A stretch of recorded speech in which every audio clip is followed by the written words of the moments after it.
Some Sundays it's worth it to sit here a little while longer. Not just for the beautiful music. We had a lot on our hearts today too for candles. And it's important to remember that that's actually, despite what you might think, that is the most important sacred of our day. Most important, most sacred moment of our morning. So thank you for taking the time to hold extra in your hearts today. And so now I invite you to find a comfortable position. Put your heart at rest for a moment. Put your hands at rest, your feet and shoulders, and weary head. Give thanks for a moment for the solutions. Because for everything, there is a solution. For our grief, there is a way through.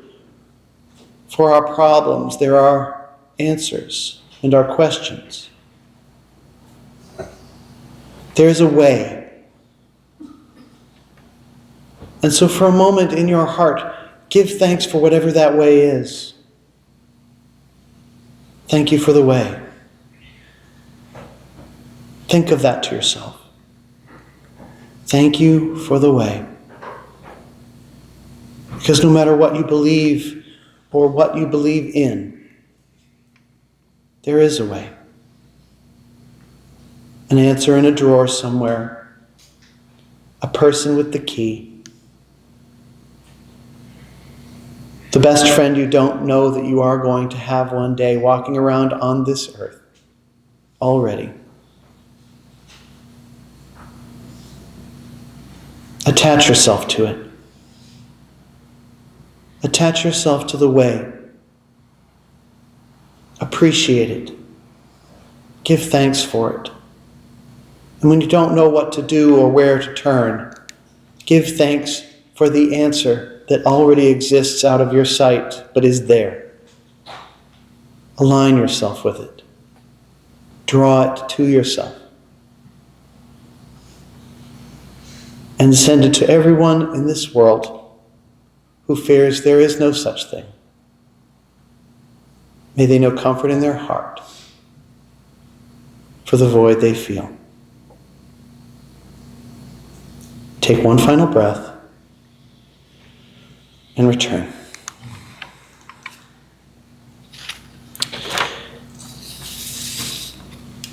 Sometimes in the quiet, cool shadows of early morning, before the sun has breached the horizon, there is a particular kind of silence. In the Christian narrative, this silence is the silence of the tomb. It is the heavy, suffocating stillness that follows a Friday of state-sanctioned execution and a Saturday of absolute grief. Crushing. For the followers of Jesus, that space, the tomb, was the ultimate void. It was the end of a movement, the end of a friendship, and the burial of hope itself. In our tradition, we often approach Easter not as a demand for literal belief, but as a profound metaphor for the human condition. We look at the tomb and we see the voids in our own lives, the loss of a loved one, the collapse of a dream, the terrifying emptiness of a world that feels increasingly fractured. But today I want to suggest something radical, that the tomb was not a dead end, but a womb. I want to suggest that the void is not empty.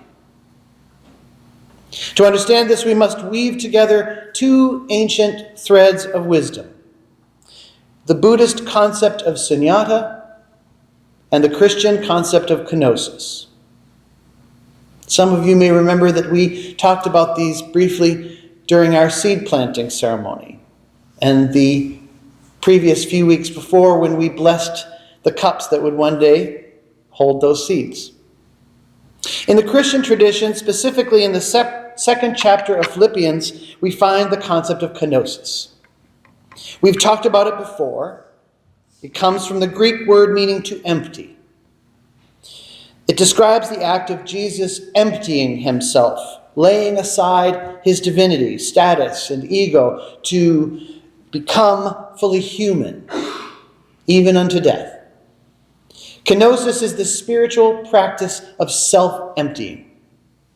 It is the radical act of letting go of our attachments, our expectations, our certainties, our expertise, and our defenses, so that we then might be filled with something greater.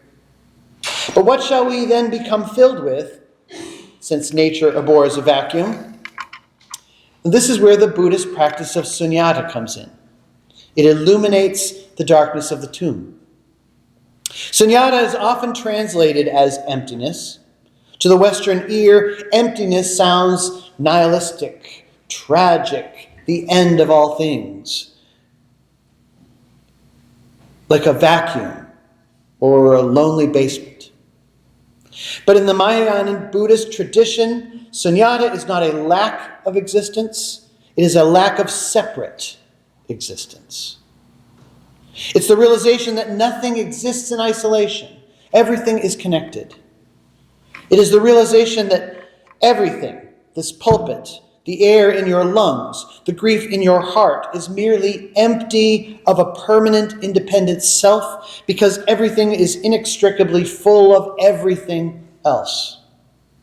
Thich Nhat Hanh, whom we have discussed earlier this year in our paper meditation, called this interbeing. He famously said that if you are a poet, you will clearly see that there is a cloud floating in a piece of paper. Without the cloud, there is no rain. Without the rain, the trees cannot grow. Without trees, we cannot make paper. The paper is empty of a separate self, but it is full of the sun, full of the soil, the logger, and the cloud. When we bring these concepts together, kenosis and sunyata, Easter transforms. The tomb is the site of ultimate kenosis. Everything has been emptied out. The teacher is gone. The body is still. The ego of the movement has been shattered. But in that absolute emptying, we encounter the reality of sunyata. When the separate self is gone, what remains? What remains is the boundless. What remains is the realization that love is not a localized event that lived and died in a single man in Palestine. Love is the very fabric of the interdependent web of all existence.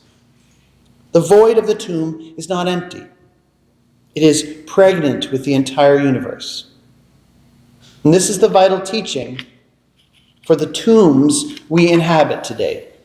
We live in a culture that is terrified of the void, terrified of not knowing what will come next, terrified of no longer having prediction tools that work.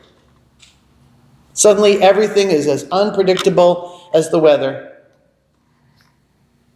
We fill our silence with noise, our grief with distractions, and our empty time with endless scrolling.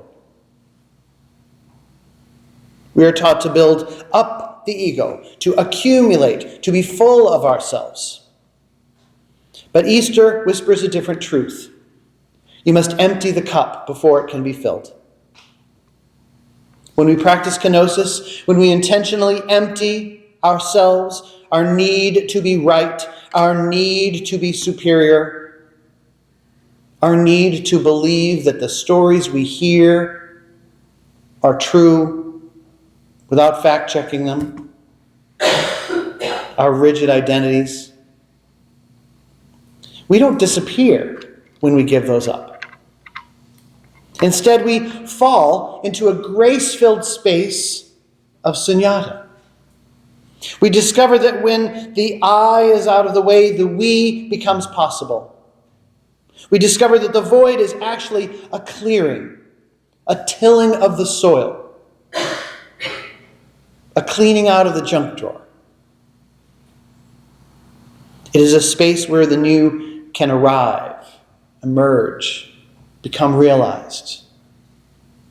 That unknown answer we seek can't arrive if the junk drawer is full.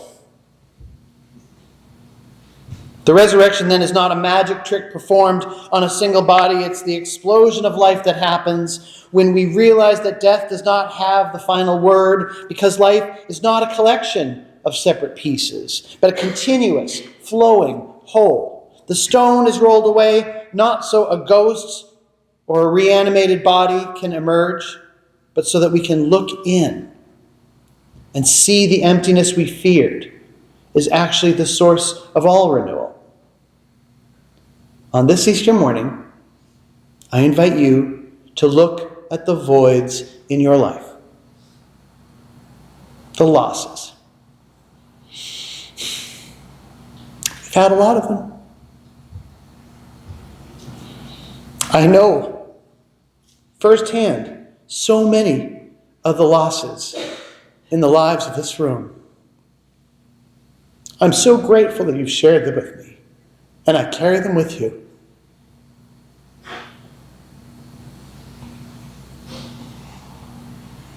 Practice kenosis. Let the old certainties go. Breathe out the need for control. And then, wait inside the stillness of the tomb. Because if the boundless is real, if the Buddhists and Christian mystics are right, that void is the most crowded place in the universe. It is full of the ancestors who shaped you, the stars that birthed your atoms, and the infinite potential of a tomorrow that has not been written yet. The tomb is empty, and therefore the world is full. Hallelujah. Please rise for our closing hymn, O Day of Light and Gladness.